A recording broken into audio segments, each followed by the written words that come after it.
Hey guys, Anjanette Russell here coming to you talking about chapter 7 in our book. I hope everyone is staying well and healthy and washing hands and everything. And we'll just get right into it. I thought chapter 7 was really interesting in how it talked about the way children play and how they interact with toys and things in their environment. One thing I thought was really nice that it brought up was the whole game of, interacting with adults and little children playing, peekaboo games and that type of thing. When I was first had Rochelle, she was, I'm going to say probably 2 months old. I was lucky enough to go back to work, and my mom and stepdad were able to watch her during the day. So she didn't go straight into childcare. And I went and picked her up after work one day, and they were like, yeah, we taught her this game. And I was like, okay, cool. What did you guys teach her? And they're like, we taught her how to play peekaboo. And with the whole, new mom, not know what I was doing, in the mix of trying to juggle, being a new mom and going back to work and what all that looked like.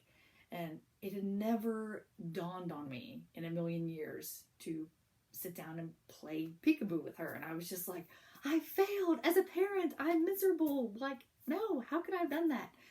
And it really opened my eyes at such an early standpoint in being a mom on, the things that come natural to grandparents or aunts and uncles or, friends that come over to play with your child, how they're not totally wrapped up in the stress of everyday life and hustle and bustle and everything. They're just like, yeah, we just played a game, I sat her on my lap and I covered her eyes and said, peekaboo, peekaboo, and how she just, giggled and laughed. And I'm like, that's incredible. That's amazing. I can never thank you enough.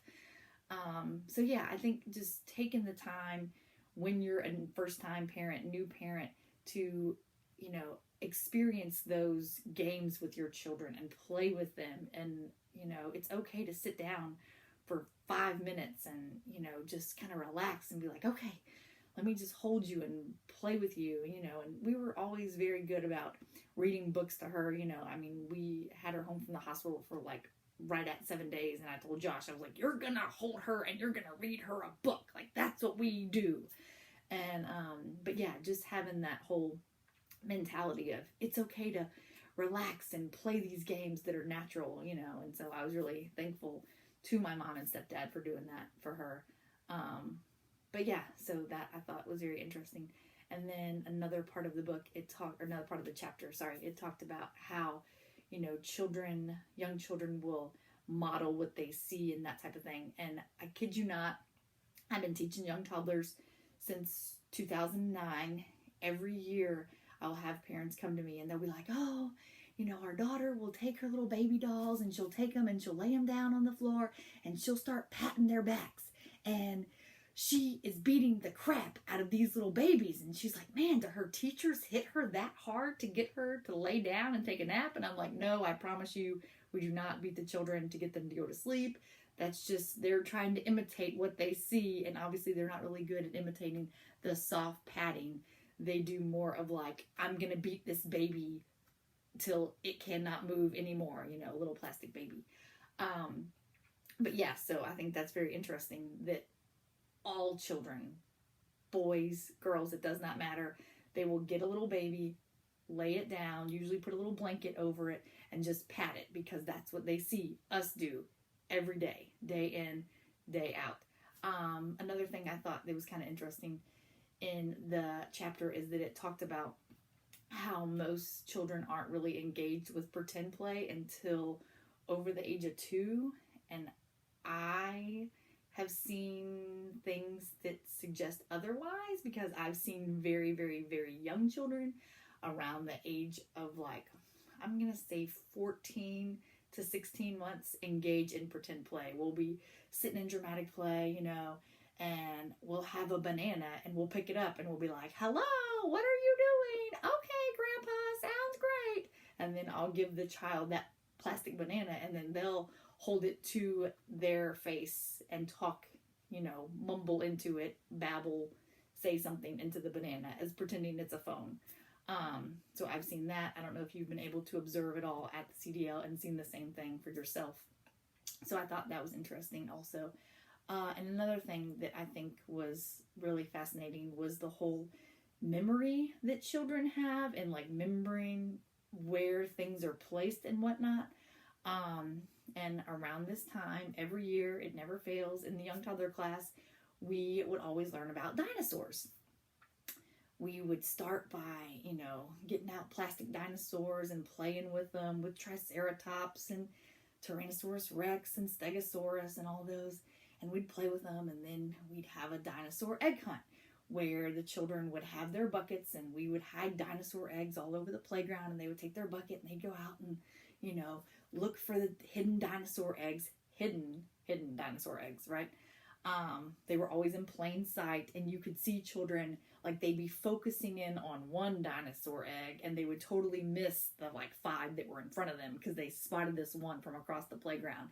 And so they're running to go get that dinosaur egg, and they pick it up, and it's like, no, you've missed 3 more that you just walked by, So that's always exciting. And then, and every year we take our children to the UGA track and field, and we would hide these bones, very similar to this.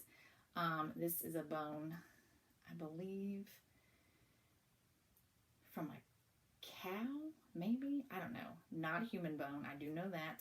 I have multiple bones like this that are from different animals, cows, pigs, deer, etc.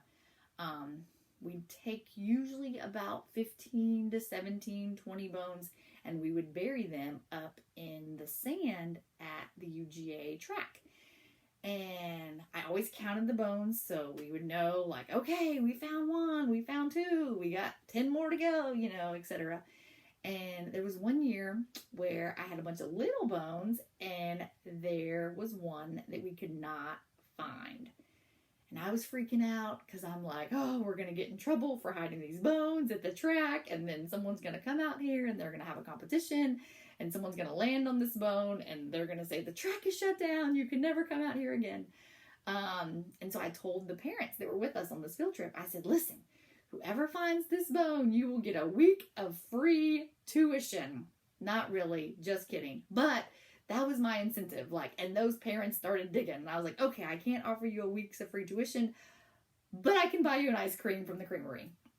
And we looked, and I kid you not, it took every bit of 20 minutes to find this last little missing bone. So now I've learned my lesson, and we hide big ones, and I don't bury them all the way under the sandbox. I have a little bit sticking out of the sand, so we're like, oh, look, there it is. Because I was really into it. I would bury it in the sand and then kind of cover the sand back up and make it look all smooth. Yeah, learned my lesson. Not the best. But yeah, and children love it, and they will remember, oh, we dug up dinosaur bones at the UGA track, and obviously, we know it's not a real dinosaur bone. Shh, don't tell the children. But yeah, so I think that's really interesting. And so then every year when we come back from the track, all the children immediately are drawn to the sandbox at school, and they start digging with their shovels to see what they can find. Maybe I'll find a dinosaur bone here. I don't know. So I just thought that was really interesting also. I'll put the bone back from the chapter. Once again, I hope you guys are doing well, staying healthy. There will be, in the PowerPoint that I upload, there will be some video clips for you to click on and watch. If you would do that as well, that would be wonderful. And I hope everyone stays well and happy and healthy.